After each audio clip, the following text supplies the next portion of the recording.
오늘 우리에게 허락하신 말씀을 읽겠습니다. 누가복음 18장 1절부터 8절까지의 말씀입니다. 예수께서 제자들에게 늘 기도하고 낙심 말아야 한다는 뜻으로 비유를 하나 말씀하셨다. 어느 고을에 하나님도 두려워하지 않고 사람도 존중하지 않는 한 재판관이 있었다. 그 고을에 과부가 한 사람이 있었는데 그는 그 재판관에게 줄곧 찾아가서 내 적대자에게서 내 권리를 찾아주십시오 하고 졸랐다.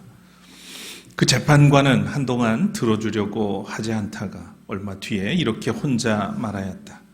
내가 정말 하나님도 두려워하지 않고 사람도 존중하지 않지만 이 과부가 나를 이렇게 귀찮게 하니 그의 권리를 찾아줘야 하겠다. 그렇게 하지 않으면 그가 자꾸만 찾아와서 나를 못 견디게 할 것이다. 주님께서 말씀하셨다. 너희는 이 불의한 재판관이 하는 말을 귀담아 들어라.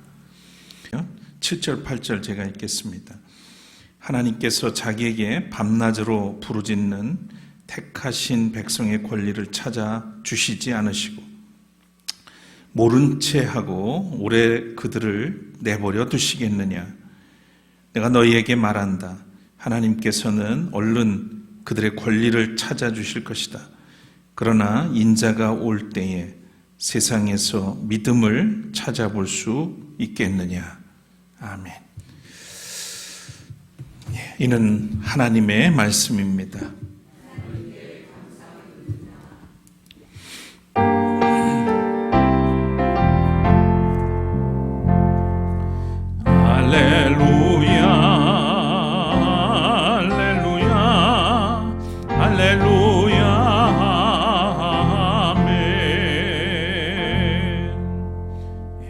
앉으시겠습니다.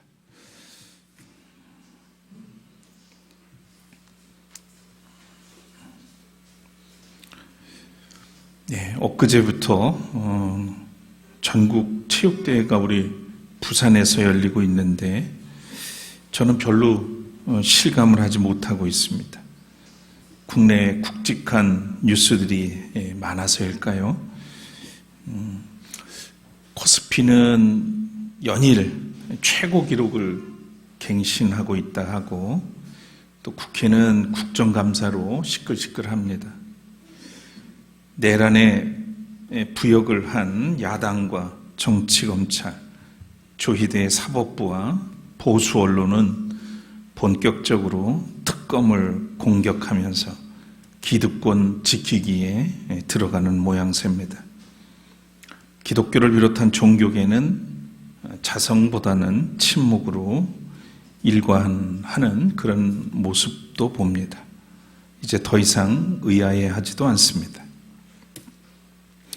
정의와 평화 그리고 생명이라고 하는 하나님 나라의 가치는 그리스도인의 삶을 통해서 실현되어야 합니다.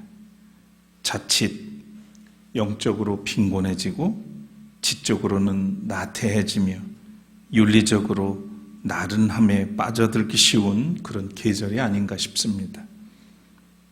우리 모두에게 영적 허기가 아닌 영적 충만함이 있는 신앙의 오솔길을 걸을 수 있는 가을이었으면 합니다.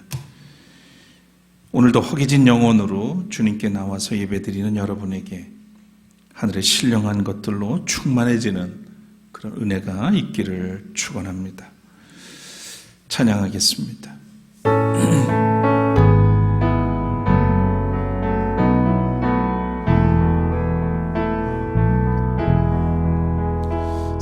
사랑해요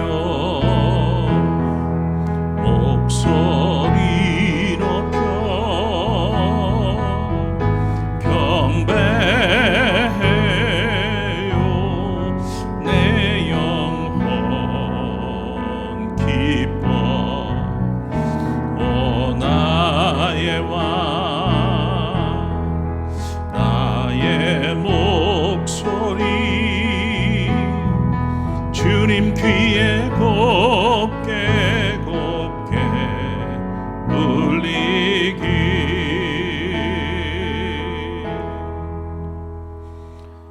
사랑의 주님, 오늘도 우리를 기억하시고 예배의 자리로 불러주실 뿐만 아니라 오늘도 우리에게 필요한 말씀을 공급해 주시니 감사합니다. 겸손히 주 앞에 나와사오니 성령을 통해서 우리의 마음을 움직여 주시고 열게 해 주시고 또 주의 말씀에 경청하며 또 응답하는 이 시간이 되게 하여 주옵소서. 영적으로 허기진 이 시대를 살아갑니다. 오늘 신령한 것들로 충만케 해 주시기를 원합니다. 오늘 말씀을 통해서 그 충만함이 무엇을 통해서 이루어지는지를 깨닫는 시간도 되게 하여 주옵소서. 부족한 종에게 주의 능력을 덧입혀 주셔서 오직 주의 뜻을 선포하고 또 성취하는 이 시간이 되도록 이끌어 주옵소서. 예수 그리스도의 이름으로 간절히 기도드립니다. 아멘.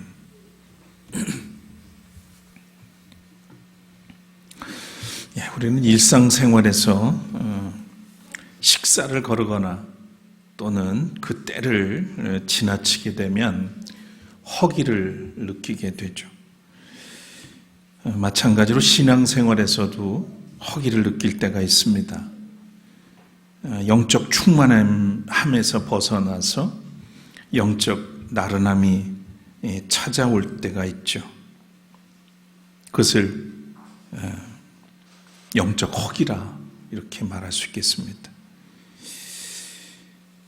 이것을 모른다면 아마도 다음 둘 중에 하나일 겁니다. 항상 영적으로 충만한 상태에 있거나 아니면 영적으로 완전히 무뎌진 상태이겠죠.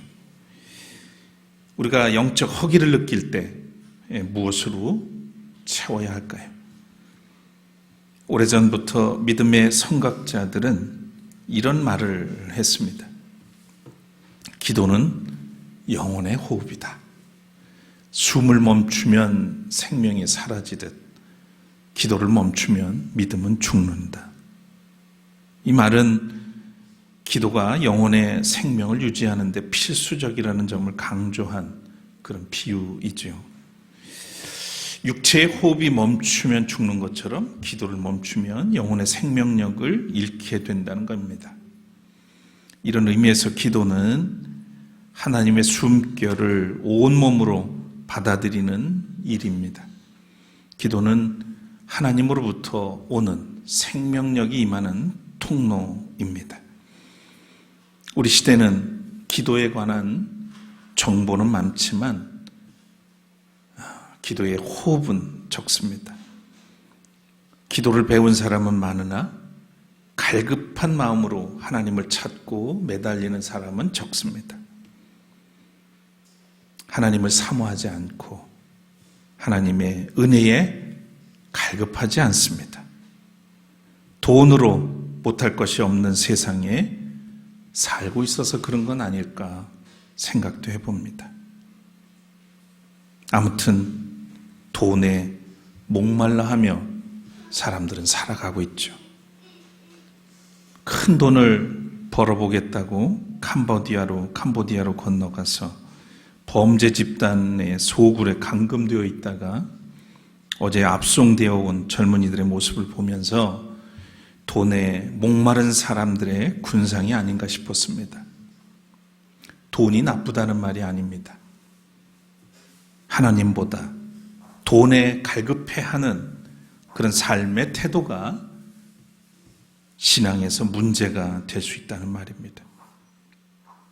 우리는 오늘 읽은 본문에서 하나님을 하찮게 여기고 사람을 무시하는 시건방진 재판관과 갈급하고 끈질긴 한 과부의 비유를 통해서 기도의 인내와 또 간구의 신앙을 가르치신 예수님을 만나게 됩니다. 오늘 본문은 단순히 기도를 열심히 하라는 그런 권면만이 아니라 응답이 지연되는 현실에서 어떻게 하나님을 끝까지 신뢰할 것인가에 관한 그런 문제를 다루고 있다고 생각합니다. 1절에 이렇게 시작하죠. 예수께서 제자들에게 늘 기도하고 낙심하지 말아야 한다는 뜻으로 비유를 하나 말씀하셨다. 이 비유의 서사는 사실 간단합니다. 어떤 고을에 하나님을 두려워하지 않고 사람을 무시하는 한 재판관이 있었습니다. 하나님을 두려워하지 않고 사람도 존중하지 않는 재판관. 이 표현이 2절과 4절 두 번 반복해서 나옵니다. 일반적으로 하나님을 두려워하지 않는 사람은 사람도 존중하지 않죠. 이 재판관은 당시 사회에서 정의의 수호자가 되어야 했습니다. 그러나 그는 도덕적 무감각과 영적 무신론의 그런 상징으로 오늘 본문에서 보여집니다. 하나님을 두려워하지 않는다는 것은 양심이 마비됐다는 뜻이고요. 또 사람을 존중하지 않고 무시한다는 것은 그야말로 긍휼, 사랑이 없다는 뜻입니다. 이런 모습은 권력자들에게 흔히 나타날 수 있는 태도죠. 무모한 권력자는 아나무인 태도를 보입니다. 권력은 악을 제압하라고 주어진 그런 무기입니다.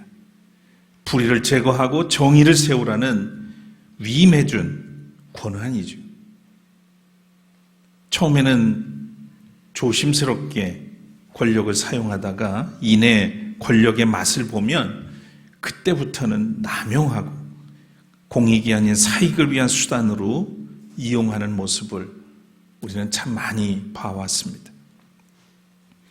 윤석열 정권이 보여준 계엄 선포로 시작된 내란 사태가 그렇고 탄핵 후 조기 대선 과정에서 일어난 대법원의 사법 구태다가 여실히 보여준 사례가 아닌가 싶습니다. 누구든지 소명의식과 사명의식을 잃어버리면 어디서나 여지없이 벌어지는 일입니다. 교회에서도 기독교 사회에서도 얼마든지 이 일들은 일어나고 있고 또 일어났고 또 앞으로도 일어날 겁니다. 비유에 등장하는 하나님도 두려워하지 않고 사람도 존중하지 않는 재판관은 한마디로 불의한 사람이었습니다. 또 한 사람이 비유에 등장하죠. 과부입니다. 과부는 재판장과 대척점에 선 사람입니다. 당시 과부는 가장 힘이 없는 그런 사람에 속하죠. 죽은 남편이 아주 큰 재산을 물려주지 않았으면 경제적으로나 사회적으로 약자일 수밖에 없습니다. 구약 성경은 과부를 구제의 첫 번째 대상으로 여겼습니다. 이 과부는 재판장에게 가서 이렇게 하소연했죠. 내 적대자, 그러니까 원수에게서 내 권리를 찾아주십시오. 이렇게 졸랐습니다. 이 과부가 무슨 억울한 일을 당했을까요? 구체적으로 본문에는 명시되어 있지 않습니다. 어쩌면 사기꾼이 이 과부의 남아있는 재산을 속임수로 빼앗았을 수도 있고 또 이 과부의 힘이 없으니 어린 자녀들이 억울한 일을 당했을 수도 있습니다. 이 과부의 주변에는 그가 손 내밀고 도움을 구할 수 있는 사람은 없었죠. 아무튼 절박한 심정으로 재판장에게 매달렸습니다. 재판장은 처음에는 이 과부의 하소연을 거들떠보지도 않았습니다. 그럼에도 과부는 계속해서 이 재판장을 찾았죠. 이 재판장은 속으로 이렇게 생각했습니다. 내가 정말 하나님도 두려워하지 않고 사람도 존중하지 않지만 이 과부가 나를 이렇게 귀찮게 하니 그의 권리를 찾아줘야 되겠다. 그렇게 하지 않으면 자꾸 나를 찾아와서 나를 못 견디게 할 것이다. 혼잣말로 그렇게 생각을 합니다. 재판관은 본래 치우침이 없이 공정하고 적법한 절차를 따라서 정당하게 재판을 할 책임이 있죠. 그런데 이 재판관은 요즘 표현으로 속물입니다. 이 재판관은 과부를 긍휼히 여겨서가 아니라 아무리 거절해도 이 과부가 포기하지 않고 찾아오니 귀찮아서 권리를 찾아줘야 되겠다, 이렇게 말하고 있는 겁니다.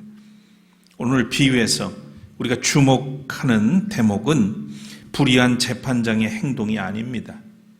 이 과부로부터 시달림을 받는 게 귀찮아서 재판장이 과부의 원한을 풀어주기로 한 그렇게 마음 먹었다고 해서 독자들이 이 재판장을 정의롭다거나 선한 사람이라고 생각하지 않습니다. 이 비유가 주목하는 대목은 과부의 행동입니다. 과부의 행동. 예수님은 이야기 끝에 7절에서 이렇게 말씀하시죠. 하나님께서 자기에게 밤낮으로 부르짖는 택하신 백성의 권리를 주시지 않으시고 모른 채 하고 오래 그들을 내버려 두시겠느냐. 예수님은 제자들에게 이 말을 하고 싶어서, 이것을 가르치고 싶어서 비유를 말씀하셨던 겁니다.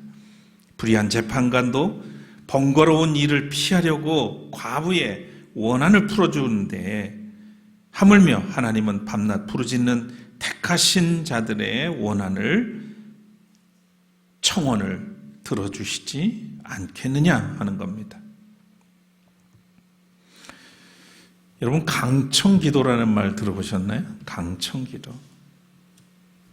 무조건 매달리고 때를 쓰면 하나님이 들어주신다는 그런 주장입니다.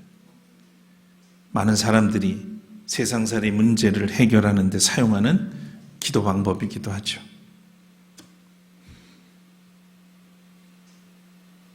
마치 어린애들이 때를 쓰면 부모들이 마지못해서 해주는 것과 같이 하나님께 어리광 부리듯 그런 기도할 때가 있죠. 보통 우리 일상에서 지금보다 더 좋은 집을 봤는데 그 집을 허락해달라고 돈도 없으면서 땡깡을 부리는 그런 기도를 하기도 하죠. 자녀들의 입시와 취업을 위해서 이 과부처럼 매달리듯이 기도하는 것, 이런 걸 강청기도라 합니다. 때로는 또 작정기도라는 걸 하죠. 며칠 동안 식음을 전폐하고 하기도 하고, 그래서 그때까지 안 이뤄주면 큰일 날 것처럼 하나님 앞에 그러면서 기도하는 사람들도 있어요. 그런 간구하는 그런 것 자체가 잘못된 것이라고 할 수는 없죠. 문제는 기도를 일상의 어려움을 해결하는 무슨 마술 같은 그런 도구로 여기는 태도가 문제라는 겁니다. 실제로 그렇게 매달린다고 그래서, 혹은 특히 원하는 대로, 혹은 억울한 문제가 다 해결되지도 않잖아요. 해봐서 알지만. 아무리 나에게 간절한 요청이라고 하더라도 주님의 뜻에 합당하게 해야 하는 겁니다. 간청보다 더 중요한 태도는 저는 기다림이라고 생각해요. 간청보다도 더 중요한 건 기다림이다. 기도하는 사람은 주님의 때를 인내하면서 스스로 성찰하고 마음을 다스리는 자세가 중요합니다. 왜 그렇습니까? 하나님은 나를 나보다 더 잘 아세요. 내가 뭐가 필요한지, 뭐가 있어야 하는지. 그러니까 내가 구하는데 그 구하는 것보다도 하나님 보시기에 내게 더 중요한 게 뭔지를 하나님이 아시기 때문에 내가 원하는 대로 들어주지 않기도 하죠. 다시 본문으로 돌아가서, 과부는 아무 데도 의지할 데가 없었습니다. 마음이 답답하고 갈급했겠죠. 이 과부는 억울한 일을 당하여서 원한에 사무쳤습니다. 그 어떤 방법으로도 그 원한을 해결할 수가 없었던 모양입니다. 해결해 줄 수 있는 대상은 오직 공권력, 재판장 한 사람뿐입니다. 그래서 그에게 매달렸던 거죠. 뭐 해볼 수 있는 건 다 해봤지 않겠어요? 근데 아무런 변화나 해결이 되지 않기 때문에 마지막 아마 재판장에게 나갔던 것 같아요. 그래서 재판장은 오늘 본문에 의하면 그 재판장은 비록 불의한 재판관으로 묘사가 됐지만 여기서 뭔가 이 모든 문제를 해결해 줄 수 있는 대상으로서의 이 재판관은 하나님이죠.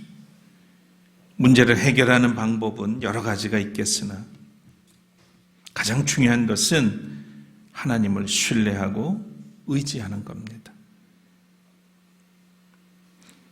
이렇게 생각해 볼 수 있죠. 자녀가 말이에요. 저희 자녀가 그 자신에게 뭔가 문제가 생겼어요. 그런데 그 문제를 아버지인 나에게 와서 이야기하는 게 아니라 옆집 아저씨한테 가서 이야기를 해. 그래가지고 아버지는 자식이 무슨 문제가 있는지도 알지도 못하는데 옆집 아저씨가 그것을 듣고 와서 나한테 얘기를 하면 아버지인 나는 기분이 어떻겠어요? 괜히 나왔지 뭐, 그죠? 저걸 내 자식이라고 이러면서 얼마나 속상하고 기분이 나쁘겠습니까? 마찬가지. 우리는 하나님으로부터 왔는데 우리의 문제들을 하나님께 나가서 구하지 않고 엉뚱한 곳에 가서 그러고 있다면 하나님 마음은 어떨까? 하나님께 기도 드리는 행위 자체가 어떤 면에서는 구원이라고 말할 수 있겠습니다. 갈급한 영혼이 간구함으로 생명의 근원이신 하나님과 결속될 수 있다면, 그렇게 된다면 실제로 문제가 해결되었는지, 그건 사실 그렇게 큰 문제가 되지 않습니다. 내 입장에서 해결이 되든 안 되든 더 중요한 것은 하나님과의 관계고 그분과의 친밀함입니다. 왜? 그러면 나머지 문제는 그분이 알아서 하실 수 있기 때문이에요. 기도의 영성은 갈급한 영혼을 토양으로 자라납니다. 역설적으로 의지할 대상이 많을수록 우리는 영적으로 나태해지죠. 저는 우리 교우들이 영적으로 나른해지기보다는 오히려 그렇다면 차라리 의지할 대상이 없어서 하나님만을 갈망하는 사람이 됐으면 좋겠어요.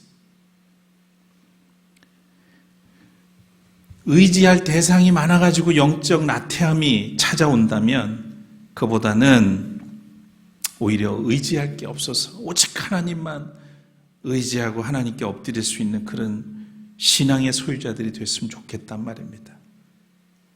그게 은혜이기 때문이죠.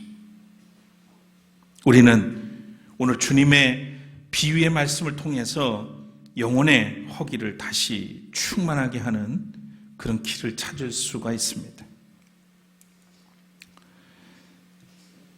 갈급한 영혼이 기도를 통해서 하나님의 생명을 공급받고 지속 가능한 믿음의 길로 나아가는 세 가지 길이 있습니다. 첫째는 영적 허기를 느끼는 순간 다시 무릎을 꿇으라는 겁니다. 기도의 가장 큰 적은 낙심이 아니라 체념이라고 그래요. 낙심을 했을 때 누군가로 하나님께서 또 은혜를 주시면 일어날 수 있어요. 근데 체념은 내가 모든 걸 포기하는 거야. 기도해 보니까 뭐 되는 게 없더라. 뭐 달라지는 게 없어. 체념이죠. 근데 여러분 어떻습니까? 우리가 기도했던 거, 여러분이 기도했던 거라든지 마음에 품었던 소원들이 글쎄요, 시간이 지나서 돌아보면 어떻든가요? 다 이루어져 있어요. 시간의 문제예요. 다 이루어져 있어요. 더욱이 더 놀라운 것은 내가 구한 것과는 다르게 오히려 내게 더 유익하고 더 의미 있게 하나님께서 알아서 더 놀랍게 역사들을 하셨다란 말이에요. 어떤 순간에 보면 내가 기도한 것과는 다른데 내가 원하는 대로 해주시지 않아서 불평을 하고 그럴 때도 있었는데 시간이 쭉 지나고 돌아보면 훨씬 더 하나님은 내게 유익하게 그 일들을 해놓으신 것을 보게 됩니다. 그러니까 기도할 때는 기도하면서도 체념해서는 안 된다 이런 얘기고요. 때로는 하나님께서 응답을 미루시죠. 그것은 우리의 믿음을 단련시키시고 또 욕망을 정화하시는 하나님이 우리를 다루시는 방법이에요. 조급할수록 무릎 꿇는 자에게 하나님은 회복의 은혜를 입혀주십니다. 두 번째로 응답보다 하나님 자신을 찾고 구하는 것이 우리가 충만해지는 길이 됩니다. 기도의 목적은 내 뜻을 이루는 게 아니라 하나님의 뜻 안에 나를 세우는 겁니다. 하나님은 우리의 갈급함 속에서 당신의 임재를 가장 선명하게 드러내시죠.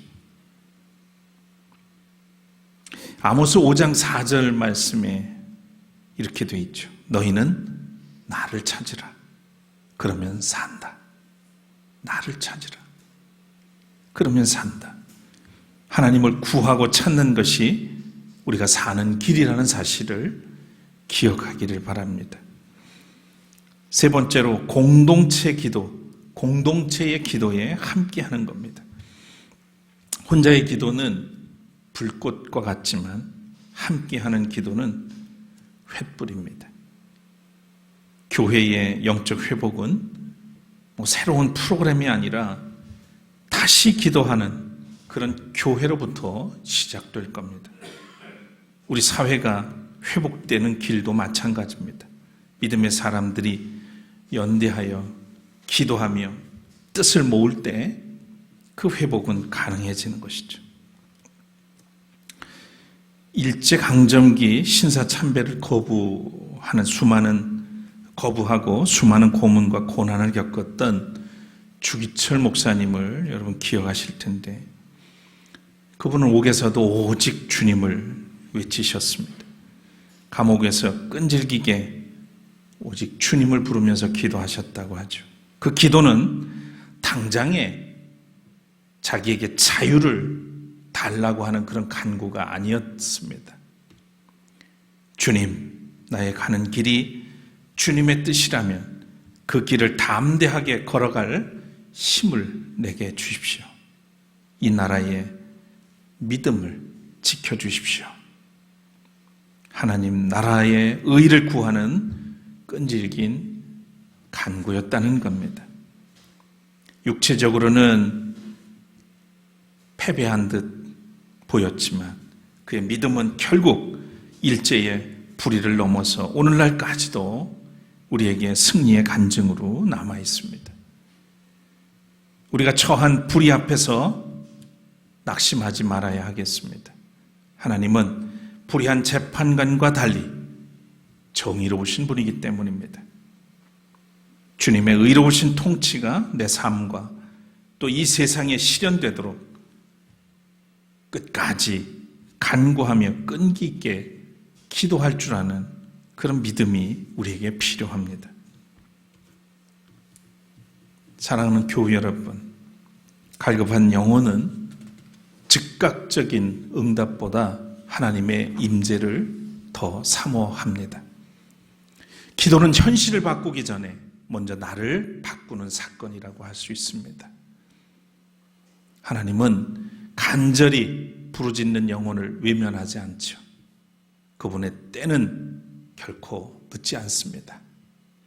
우리는 조급해하지만 하나님의 때는 결코 우리에게 늦지 않다는 얘기입니다. 믿음으로 기다리는 자에게 하나님은 정의와 사랑으로 반드시 응답해 주시는 줄 믿습니다. 항상 기도하고 낙심하지 마십시오. 오늘 주님의 말씀입니다. 항상 기도하고 낙심하지 마십시오. 우리의 갈급한 영혼의 간구는 결코 땅에 떨어지지 않습니다. 하나님은 신실하기 때문이죠. 하나님을 향한 갈급한 영혼의 사람이 되셔서 허기진 그런 영혼이 아니라 항상 신령한 것으로 충만한 믿음의 길을 걸어나가는 우리 모두가 되기를 소원하고 또 축원합니다. 거듭의 기도 드리겠습니다.